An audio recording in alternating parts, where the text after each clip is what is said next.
Fever with severe body pain more and rash more likely to be dengue. Only particular time of the day high grade fever in between patient is absolutely fine and it follows a time pattern malaria. Particular time पे आता है आने के बाद बहुत पसीना आता है every rest of time you're normal. So if there's a cyclic pattern it may be malaria. So if fever continues beyond 1 week, which condition comes to mind? Beyond 1 week, it can be enteric fever, typhoid. It may be hepatitis because in monsoon season, because of water, if you get liver infections, it can be hepatitis. Yes. If it extends beyond 3 weeks, then it can be tuberculosis or other non-infectious disease. Fever with cold, clammy limbs, and low blood pressure indicates what? We already discussed it indicates septic shock or infection spreading all over the body.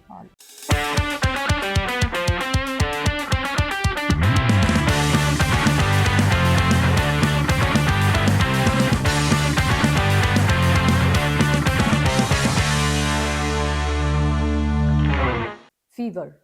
Still one of the most common reasons why people rush to OPD and emergency rooms at odd hours. But it's also one of the most misunderstood symptoms.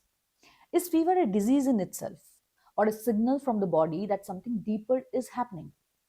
From understanding temperature numbers and immune responses to decoding fever patterns and red flags, this discussion breaks down fever in a practical, physician-led way. We will explore when fever helps, when it harms, and when it's a medical emergency which you should never ignore. Joining us today is Dr. Atul Joshi, MD physician, a highly respected senior consultant with over 25 plus years of clinical expertise in general medicine. An integral part of Sahyadri Hospital's Deccan, Kothrood, he is widely trusted for his clinical judgment and patient-centric care. Known for his compassionate approach and strong focus on patient education, he continues to transform lives through thoughtful and long-term care. Welcoming Dr. Atul Joshi. Hello and welcome to Sahyadri Health Talks. I'm Dr. Tushita and today we have with us Dr. Atul Joshi. Yeah, hello sir, how are you? I'm fine, thank you. Thanks for having me here. Oh, welcome on Sahyadri Health Talks. And today we are going to talk about one very common condition, which is fever. So before we do that, 25 plus years of experience, and you have been giving this entire time to Deccan and for the people of Deccan and Kothrood.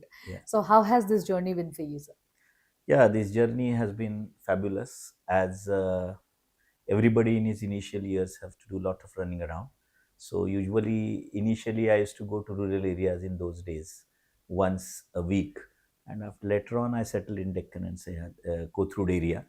So all these years, I've received lots of love and affection from my patients. I'm having patients who have been following up with me for 20, 25 plus years. So I've heard a lot about, the kind of practice that you do. And also I got to know that, you still do home visit for patients, which is absolutely, you don't charge them anything and, you go and meet them. So how come you came up with this thought of doing this? No, there's nothing great in that. Not charging doesn't actually mean anything. But then, the idea fetching out was time in from your busy schedule and idea was ki in good old days there used to be a concept called a family doctor. Yes. Unfortunately, now there are no family doctors as such. Family doctors used to know the family, their social problems, and they used to able to correlate their symptoms along with their internal home related problems. So they had a good connect with patients and their families. So I'm just trying to fill that vacuum and just visiting the patient at their home and having a half an hour chat also has lots of healing value. So it's a more kind of a feel good factor for you as well. Yeah, primarily for me. More than for the patient. So what inspired you to do this? Because why I'm asking you this is because usually doctors have such tight and hectic schedules that making a visit to home becomes very tiresome and it doesn't fit the schedule.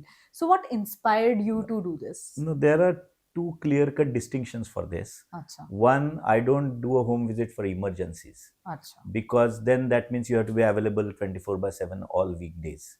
So I don't commit for that. Acha. Because emergency, many times, even if you visit, there's not much that you can offer in that homely setup. Yes. So anyway, you have to get the patient to the hospital, and waiting for the doctor to come home and see, examine, and then guide loses lots of emergency time. Yes. So one, that I don't offer these visits, home visits for emergency, because there are other people who can attend and they can guide them to the nearest hospital around. Secondly, this is not just because they have lots of workload and so they want the doctor to come home. So I don't entertain them. This is for elderly people who have very difficult tasks coming to the hospital, waiting in the OPD for long hours. What I noticed that in last few years, there are many people who are 75 plus, 80 plus, they can't come on timely follow-up visits because they don't get an appointment, or their near family members who are supposed to accompany them, they don't have time. They have some prior commitments, so their follow-ups get delayed. Secondly, even if they make it, then sitting in the OPD for 2 hours, 2.5 hours becomes quite strenuous for them, and they get drained out and the whole day is wasted. So I felt for this class of patients, for them to see to it that they have a proper follow-up and their medical schedule is maintained.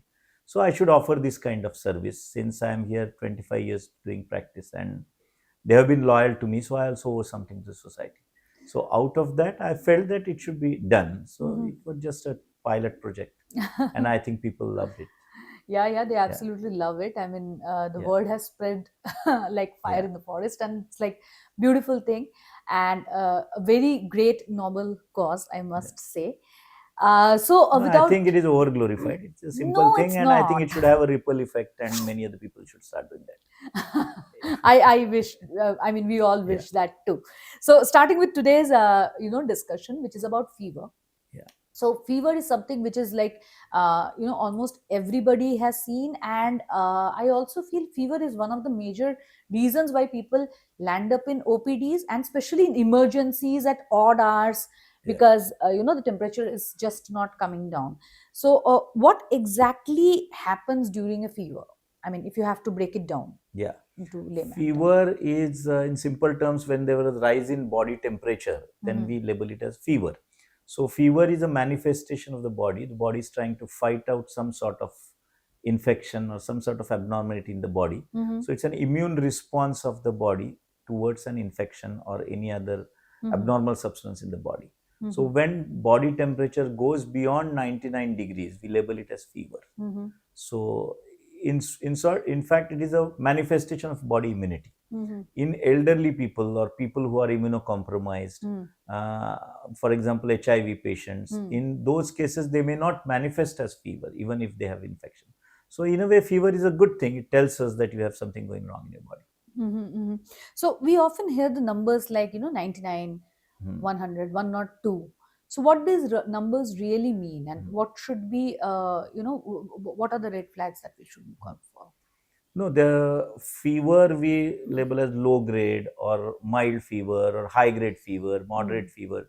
So any fever below 100°F is considered a low grade fever. So if fever is beyond 101, 102, 103, it is called high grade fever. Something in between is moderate fever. So the gradation of fever tells us about the intensity of infection or the severity of disease process, which is there. So what does the role of pyrogens and immune response happens during the fever? You mean to ask what exactly happens when, when why does one get fever? Yes. So pyrogen is an interesting term. Pyro comes from a Greek word called fire. So it's something which sets the body immunity on fire, is a pyrogen. So it can be toxins released by viruses, it can be toxins released by bacteria, and it generates some chemicals in the body called cytokines. So it can be interleukin 1, interleukin 6, or tumor necrotizing factors. So all these chemicals, they set up a chain reaction, and that leads to fever. So Acha. because of this, as a response to these antigens or Mhm. these pyrogens as we call them, Mhm. body secretes some chemicals and which raise the temperature in the body. Mhm. So it Mhm. is a fight back mechanism of the body against an So infection. we can also say that not every fever is always harmful. Yeah, initially it is a body's mechanism to fight. Mhm. So if it is controlled within a certain period of time, Mhm. it is good, it is Mhm. self-limiting. Mhm. But if it is not self-limiting, then we need to address it medically. Mhm. So there is a common belief that every fever is a bacterial infection, and most commonly which people do is fever. There's a fever and they start popping antibiotics on their own. Hmm. So what do you have to say for these cases? Immediately, every fever you shouldn't take an antibiotic, because not all febrile illnesses are because of bacterial Hmm. infection. Hmm. There are lots of other causes. For example, fever can be because of viral infections. Hmm. It can be because of dengue. It can be because of malaria. It can be because of flu, influenza Even in allergies winter season. also. And so in that, antibiotics have no role. So fever can be because of non-infectious diseases also. Sometimes autoimmune hepatitis, so it is an immunity, or arthritis, Mm-hmm. or some sort of vasculitis, some sorts of tumors Mm-hmm. can cause fever. So every fever need not necessarily need an antibiotic. Mm-hmm. First, we should find the cause of fever, and that's the physician's job. Mm-hmm. You shouldn't do self-diagnosis, Google it, and Mm-hmm. start treating yourself. So because otherwise people immediately start taking paracetamol, start taking azithromycin, augmentin, Yeah. which is not warranted because it Yeah. unnecessarily causes antibiotic resistance. Yeah. So as you mentioned that term antibiotic resistance, so can you explain it a little bit more for our audience? Because many people don't. Most of us do two mistakes primarily when it comes to antibiotic handling. One is we take random antibiotics without getting Hmm. consulted. Second is we do not complete the course. Yeah. So both of these lands you up into Hmm. bacteria antibiotic resistant. Yeah. So help us explain why it happens and why is it dangerous. Yeah, because antibiotics are supposed to kill the microbes and curtail the infection. Now, if you don't have an infection actually in the first place, and you keep on using antibiotics, and if there are some organisms in the body which are already there and they can manifest an infection later on, they Mm. get used to that antibiotics. So they learn how to find a way and how to fight those antibiotics. Mm-hmm. So then we develop something called antibiotic resistance. So Mm-hmm. next time when you actually need them and when you use the antibiotics, Mm-hmm. the bacteria already trained themselves Mm-hmm. to fight against those antibiotics. So then those antibiotics won't work. Mm-hmm. Then we keep on trying another antibiotic. So Mm-hmm. gradually it so happens Mm-hmm. that one develops a multi-drug resistance. So Mm-hmm. multiple antibiotic resistance can Yeah. occur. Yeah. So and when we don't complete a course, that means half, we are just like you give a live attenuated vaccine, you give a small dose of antigen and then body develops antibodies against that. Mm. Similarly, if you give a half-hearted course of antibiotics, the germs learn to survive those Survive in that. antibiotics, and then our list of antibiotics in a physician's arsenal starts depleting. So Yeah. we have limited choice of antibiotics, and then Yeah. you need injectable antibiotics, you need unnecessary hospitalizations, Mm. because you have already used the common antibiotics in a community acquired infection, Mm-hmm. whereas you may have got away without using an antibiotic. Mm-hmm.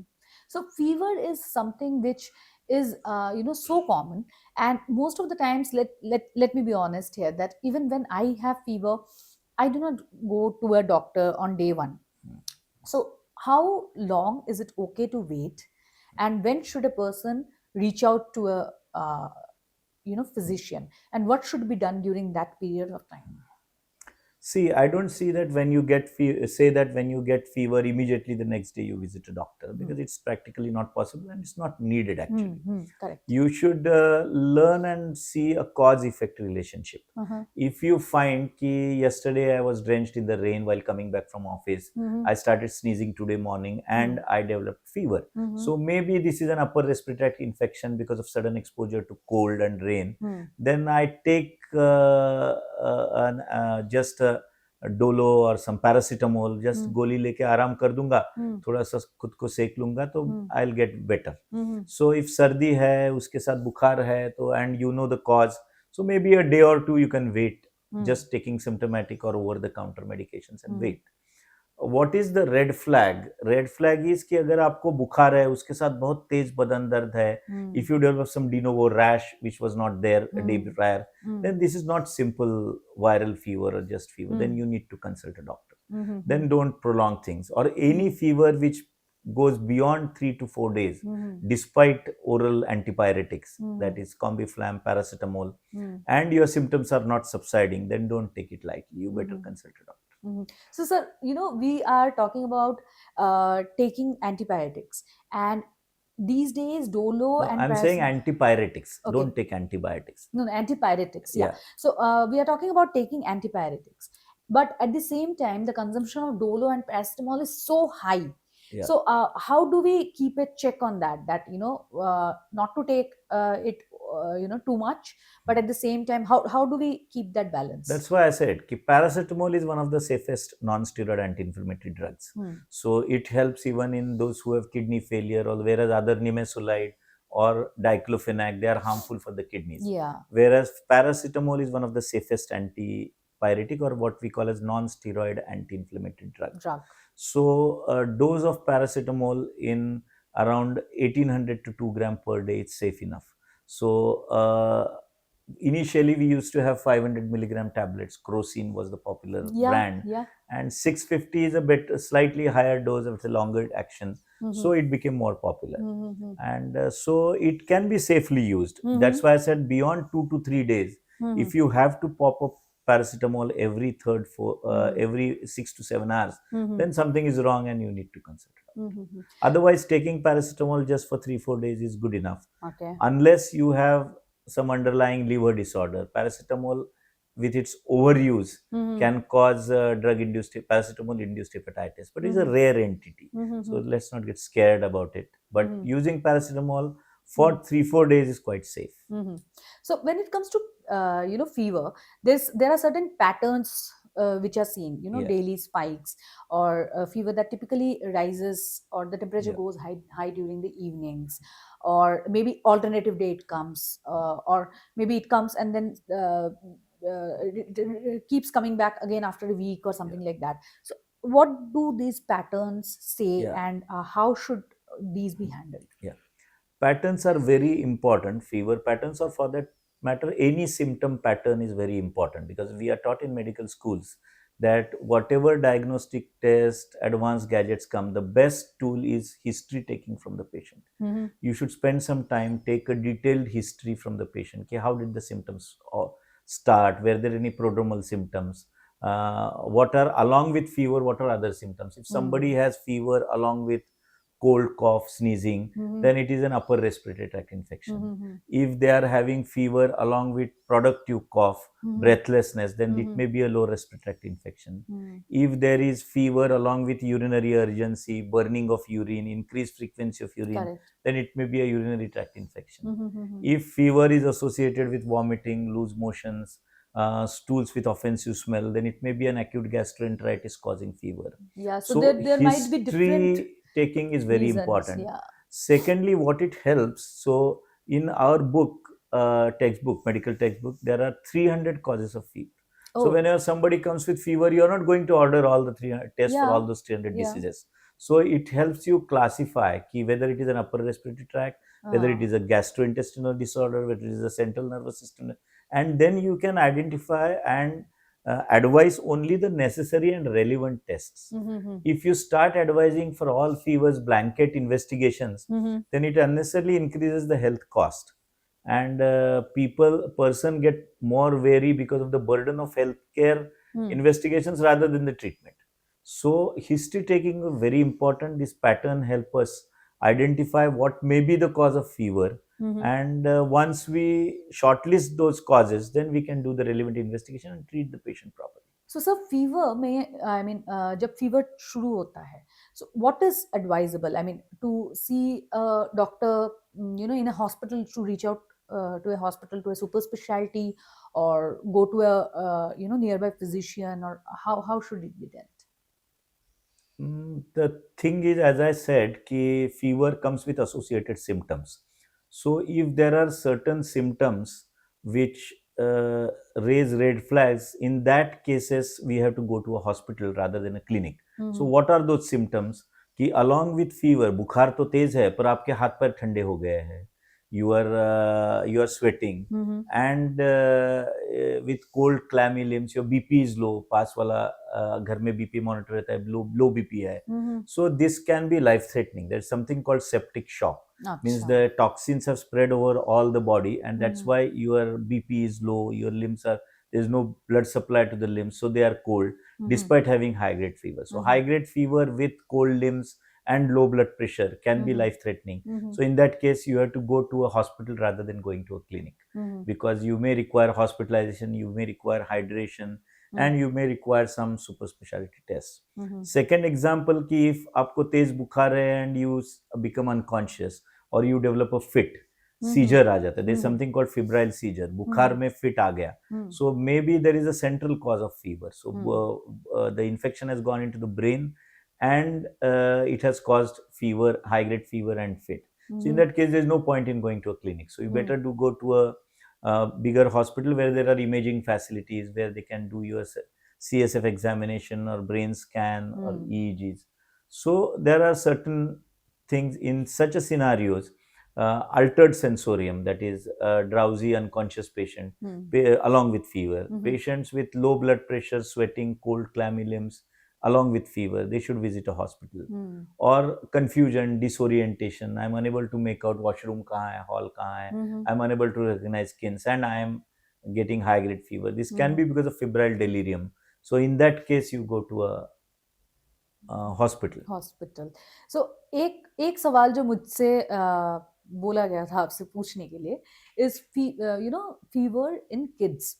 So when I say kids, I'm not talking about very newborn or infant, but a typical age group of say 3 to 8 years old or 3 to 10 years old. These kids, if you see parents of these kids, they frequently have just one complaint कि ये तो सिर्फ बीमार पड़ता रहता है, इसको fever होता रहता है, इसको आए दिन फीवर होता रहता है. So what I understand to certain extent is, of course, it depends on the air quality index also, that how good is the air quality, and which eventually leads to the respiratory tract infections and all that stuff. But what do you have to say for these parents who are really worried about their kids falling sick very frequently, especially this age group of 4 to 10 or 4 to बार बार बुखार आके बीमार होना, बार बार is a very relative term. हाँ जी, बार In bar. kids, falling sick once in a quarter is very common. So don't get worried about it. मतलब हर 3-4 महीने बाद एक बार बुखार आता है, because they go to school, they get cross infection. पड़ोस वाले बच्चे को खांसी सर्दी खांसी तो you contact infection from him. So 3 to 4 times a year is not bar bar. But कुछ बच्चे ऐसे होते हैं ना सर कि उनको हमेशा जुकाम रहता है, हमेशा नाक बह रही है. तो what we, in that case they have to consult their pediatrician and see whether they are having allergic bronchitis or allergic rhinitis because of dust, because of exposure to cold, and that allergic bronchitis makes them more susceptible to secondary infections. So firstly we should treat their allergic component, try and see that they use mask while ये ground पे खेलते समय आने के बाद they wash their limbs. So some hygiene measures, some precautionary measures, treat their allergies and boost them with proper diet and vitamins so that their immunity is maintained. So बार बार जो होता है, because their allergic component should be taken care of. Otherwise if or we should rule out कि there is nothing else that they are missing.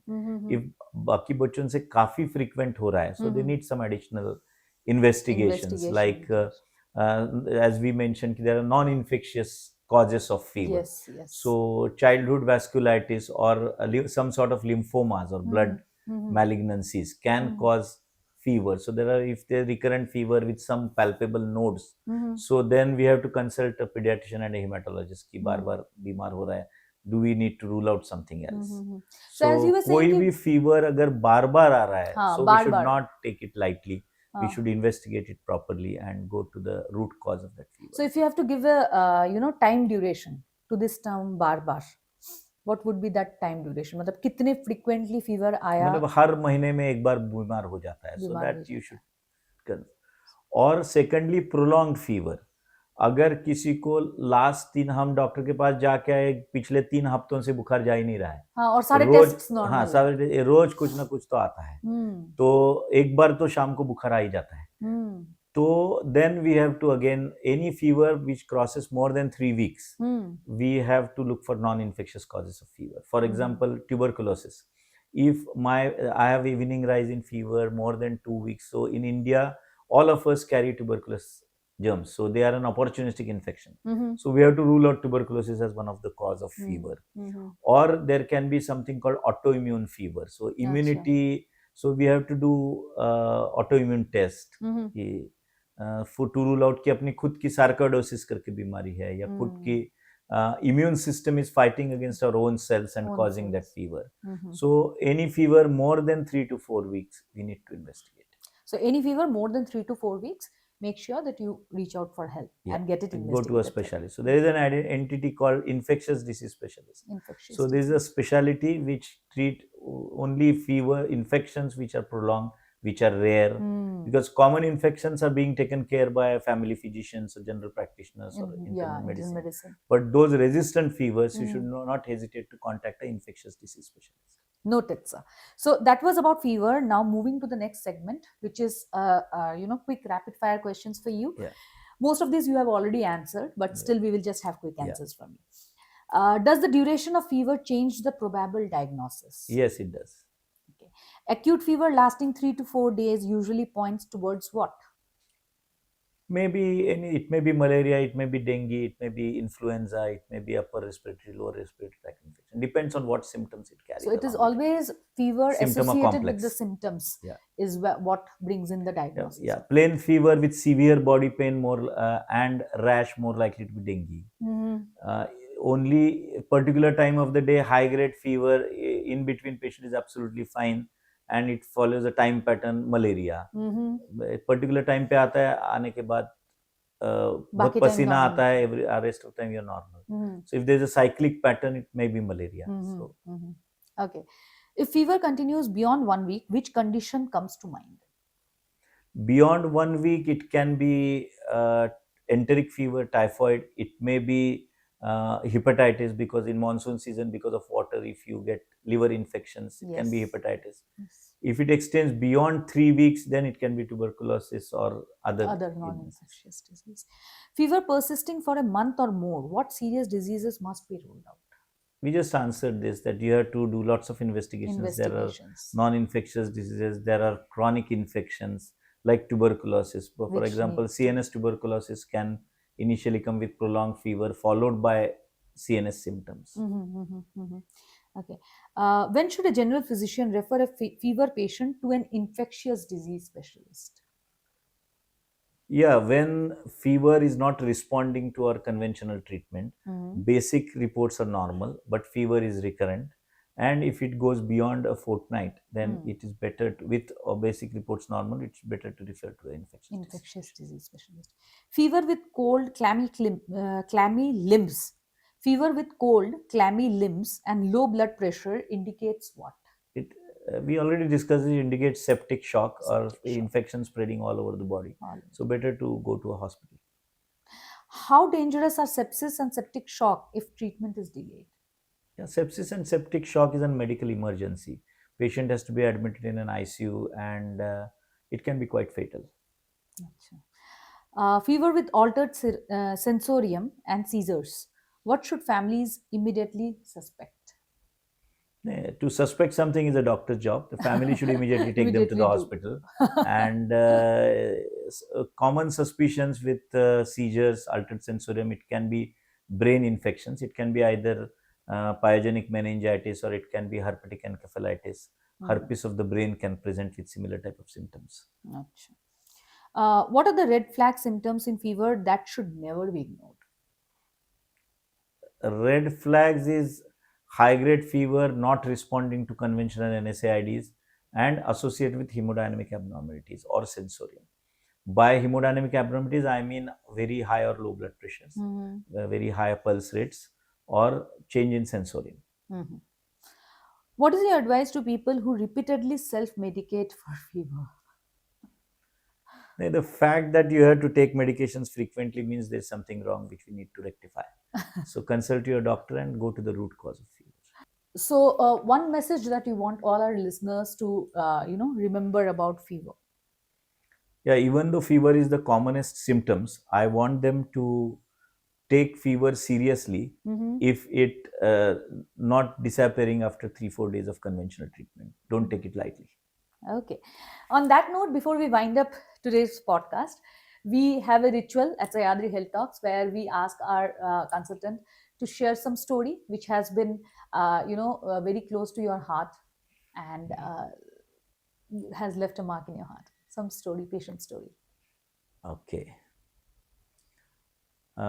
This is long back, some 25 years back. That those days I used to work with Pune Institute of Neurology, Mm-hmm. and I used to work in neuro ICU. Mm-hmm. So one patient called me for dinner, Hmm. and he had done well. He recovered Hmm. well, and it was on Sinhagad Road. He called me for dinner one evening. Mm-hmm. He also called Dr. Apte, who was the neurosurgeon. I was the neurointensivist. Dr. Chardat Apte was the neurosurgeon. Neurosurgeon. So we said, fine, he has done well. He just wants to celebrate. We'll go and have. Mm-hmm. So he was operated for pituitary tumor. Acha. So we went to his house, and when we went there, there was dark, and when we entered, he on the lights, Mm-hmm. and there were 8 patients sitting. He had taken an effort to find from the list who all pituitary tumors who had we had treated, who had done well, and he invited all of them for dinner. Oh, wow. So it was such a nice gesture. We had 8 9 patients of hers whom we had treated, Lovely. and they had all come there for dinner. So which was a really nice gesture from the patient's part. So, how surprised were you? We were. What was the first thing you said when we you were saw that? pleasantly surprised, and we said, "Oh." Okay. So, And how it feels when you get such kind of positive overwhelming response from the patients? yeah, in today's world, when we keep on listening, the families are ungrateful, they abuse doctors, there is Yeah. lots of vandalism, but there are majority of people are good. So I would rather say ki there's another incident. I went to a marriage Mhm. of and then they asked, the bride said that we'll have a family photograph, Acha. and we went there, and then I found that there are 4 generations of their were my patients. So her uh, great grandfather, grandfather, Uh, mother, and herself. So we all oh. took a photo together. So that was again nice. Yeah. Lovely stories, sir, Yeah. and we wish you all the best Yeah. Thank for you. all your, future endeavors, and Yeah. may more people who need help reach out to you. Yeah. Thank you. And on that note, we'll sign off for today. This is Dr. Tushita signing off, Sayadri Health Talks. Thank you.